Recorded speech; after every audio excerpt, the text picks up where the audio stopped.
Setiap anak pasti memiliki potensi yang hebat pada diri dia.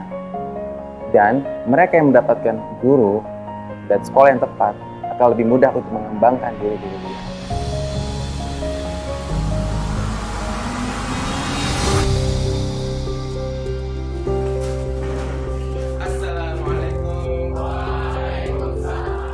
Saya berupaya untuk mengajar bukan hanya untuk pada pelajarannya saja, tapi mengkaitkan antara pelajaran dengan konteks kehidupan sehari-hari.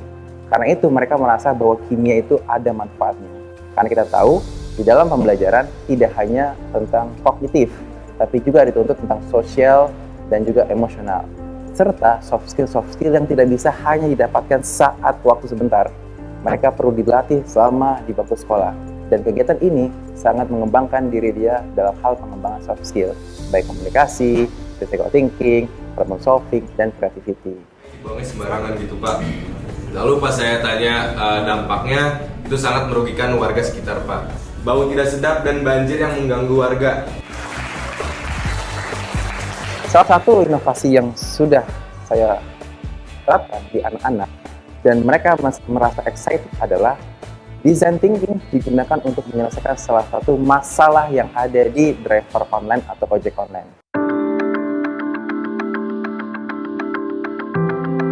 Siswa diajak untuk memahami bagaimana menyelesaikan masalah ojol yang ketika dia lagi butuh orderan, butuh banyak mengantar orderan, tiba-tiba baterainya habis. Karena mereka belajar tentang sains, kimia, fisika, energi terbarukan, di kimianya membahas elektrokimia, di fisika membahas tentang energi terbarukan, energi mekanik, energi potensial, energi kinetik, maka kami padukan menjadi satu proyek besar yang mereka akhirnya punya inovasi dalam menyelesaikan masalah. Saya selalu mengatakan bahwa belajar itu bukan tentang gampang. Belajar itu tentang kebermanfaatan. Karena kalau belajar tentang hanya mencari nilai, ingin dapat pujian, maka orientasi mereka akan biasanya hanya fokus pada hasil ulangan. Maka saya selalu katakan belajar bukan tentang nilai, tapi belajar untuk mencari ilmunya. Sehingga kalian nanti saat sudah lulus, kemudian masuk ke kuliah, potensi kalian itu bisa dikembangkan di sana.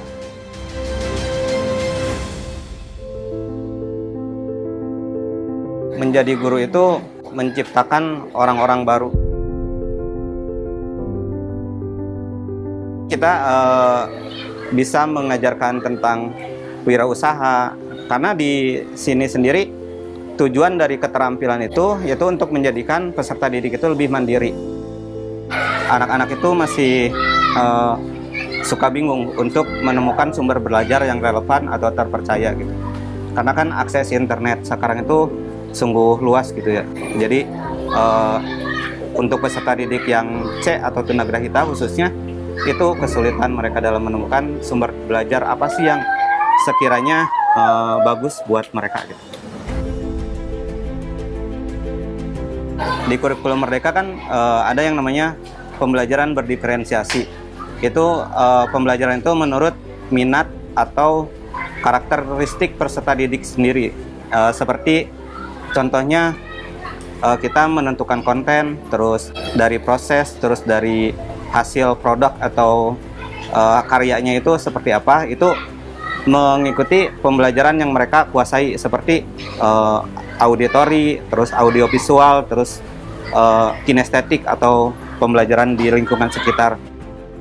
Saya merangkum semua kebutuhan belajar peserta didik dalam satu aplikasi. Menyebutnya itu serupa atau dari akronim Sistem Elektronik Rangkuman URL Pembelajaran Anak, untuk memudahkan peserta didik dalam belajar. Jadi saya kan udah merangkum URL-nya dari satu aplikasi sehingga peserta didik tidak usah melihat lagi di Google yang gitu. Karena kalau ke Google takutnya mereka nyambung ke situs berbahaya seperti judul atau lainnya. Terus serupa juga udah terhubung ke WhatsApp dan juga ada permainan game. Jadi semua tugas atau asesmen sumatif atau formatif itu tampilannya game, jadi lebih menarik lagi ke anak, sehingga anak mau belajar secara berulang atau repetitif itu, dan jadi pembelajaran itu tidak mudah bosan gitu. Tugas guru hanya membangkitkan, membuka potensi mereka, dan mereka lah yang silakan berkreasi karena kelas ini adalah waktu. Ya, harapan kedepannya murid-murid saya tidak bergantung pada orang lain. Jadi bisa mandiri, bisa ya mengajak atau menyalurkan ilmu yang sudah dimiliki kepada anak-anak disabilitas yang tidak bisa untuk sekolah di sini gitu.